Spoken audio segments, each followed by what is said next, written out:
establish it. Toy Story is that old? God, I can't even imagine what it would be like to just turn on the news and see that as like something happening around you.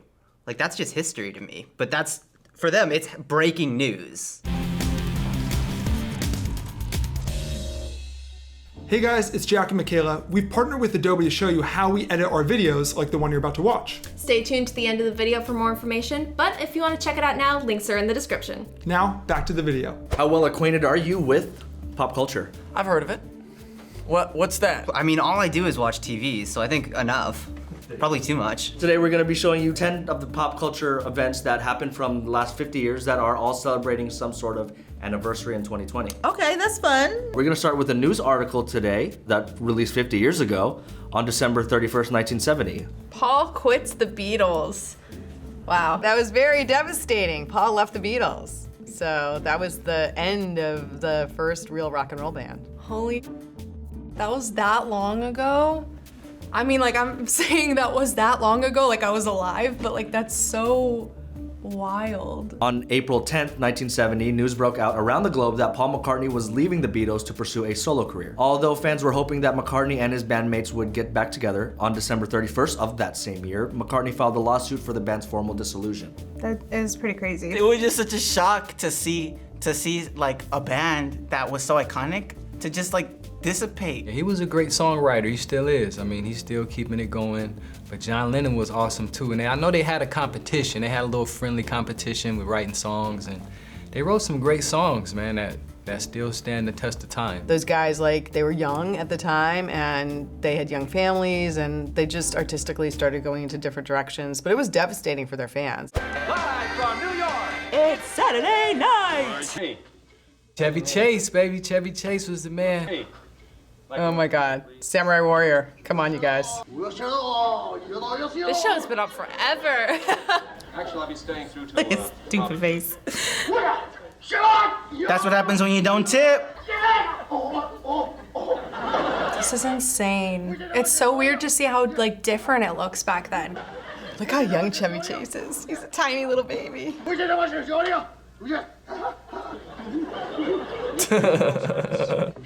room service. That's fine. Dude, Belushi was the freaking funniest. On October 11th, 1975, NBC debuted Saturday Night Live. 45 years later, SNL is still going strong, reportedly averaging just under 10 million viewers every Saturday night, making it one of the longest running American TV shows of all time. That's insane.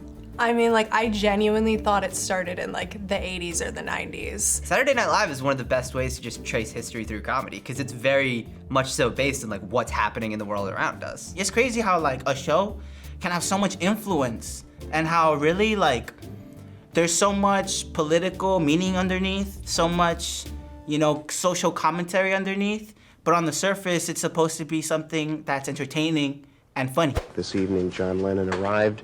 Oh, you guys, this was so terrible. At the emergency room at the Roosevelt Hospital. Oh, yeah. He was dead at the time. He got killed, man. This is 40 years ago? Good morning, everyone. I'm Tom Brokaw. This is today, December 9th. I'm here with Jane Paul. This is so sad. I've never seen any like clips of this. I just know that it happened. I'm here with Jane Paul, and this entire half hour will be devoted to the murder of John Lennon, ex-Beatle. Oh my God. One of the best-known musicians and most influential people of his time. God, I can't even imagine what it would be like to just turn on the news and see that as like something happening around you. Like that's just history to me. But that's, for them, it's breaking news. There are moments that happen in American history where collectively everyone goes, oh my God, like when JFK was shot, my parents talk about it, everyone knows where they were. You know, I was listening to this on the radio. I used to listen to radio, and it just was unfathomable. The thing about John Lennon is he wasn't afraid to say what he really thought, no matter how it made him look, and that's gonna put a target on your back. So we're all better off for him having existed. When you get hold of the Nintendo Entertainment. Oh, Nintendo. Oh, damn. This was just before my time. You master Rob, the video robot. Love the good old 80s music. Video game commercials used to be so much cooler because the games looked so much, so they had to make it like, whoa, in your face, but now we just show the game. Wow, this is like, it looks like those vintage video games in like vintage arcades. but this was like brand new at a point. Nintendo Entertainment System Deluxe set. Batteries not included. Super Mario Brothers and other games. The whole set! And I knew I would never get it. Although it had launched in Japan 2 years earlier, the Nintendo Entertainment System made its American debut 35 years ago. The robot featured in this commercial, ROB, which stands for Robotic Operating Buddy, Rob was initially used to market the NES to make a game system seem more sophisticated than previous game consoles. Sophisticated? All right. I look at this and I see all these accessories going on, and now it's almost like the more simple, the better. I know that like we have so much technology at our fingertips, but like when you really look at everything, it's truly impressive just over the past like 50 years, how far everything has come. What else can we be forgetting? Home Alone. Eddie. Oh my God, and it's Moira Rose for you Schitt's Creek fans. Wow. Oh, Macaulay. How do you forget your kid? I just want to know. This is such a timeless movie. This movie's such a classic. Like, I feel like everyone has seen it or it's always on TV like during the holidays.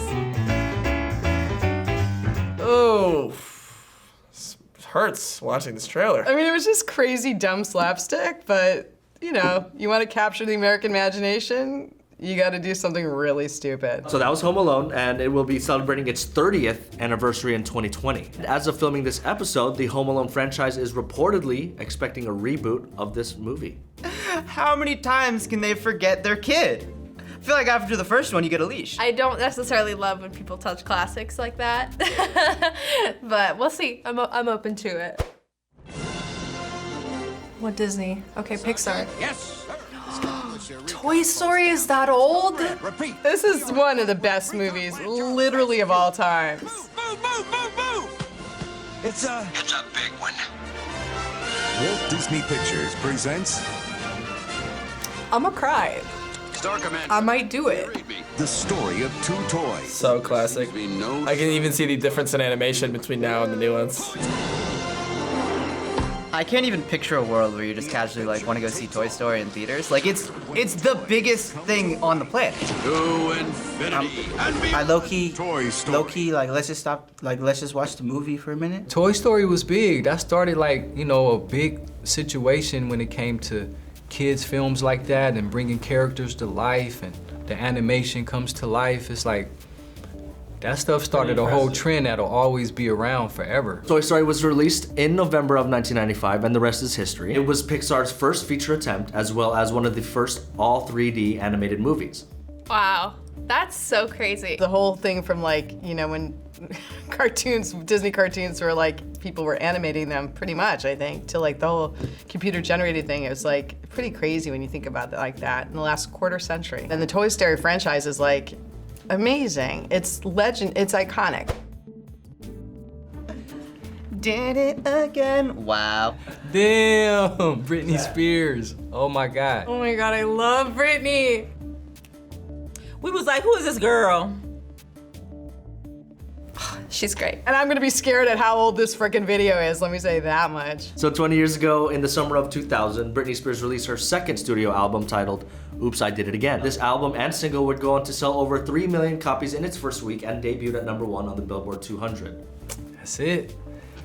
She was she had that marketing team behind her, and she did great her first album too. So, you know, she did it again. That's the era of like radio. You feel me? That's the era of like MTV, and MTV is all about like music videos, you feel me? Today, you can go on SoundCloud, you can go on YouTube, you can go on Spotify, you can go on a person's Instagram and hear their music. It's popular because music is controlled by a small group of people who say, you're gonna listen to this and and if you want something else, good luck. YouTube.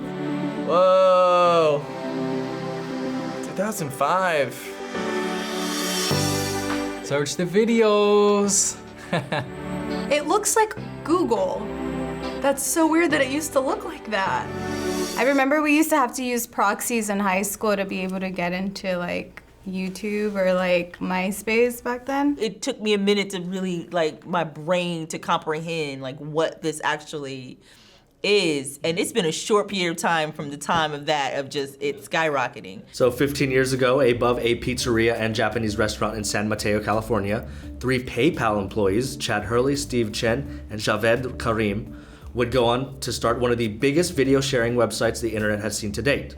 And because of them, we're here today. That's so cool. That's honestly, that just gave me chills. It's not even just like a platform at this point. It's a way of life. Like every single artist's music video is put on here. Every trailer for every movie is put on YouTube. Like this is the way to get any information in the world and market anything is YouTube. I love the ordinary person becoming extraordinary within what they want to do with this platform. To have a platform like this to be able to do that without being caught up in the corporate America or red tape of this, that, and the other, and just can be creative. Oh, it's fantastic.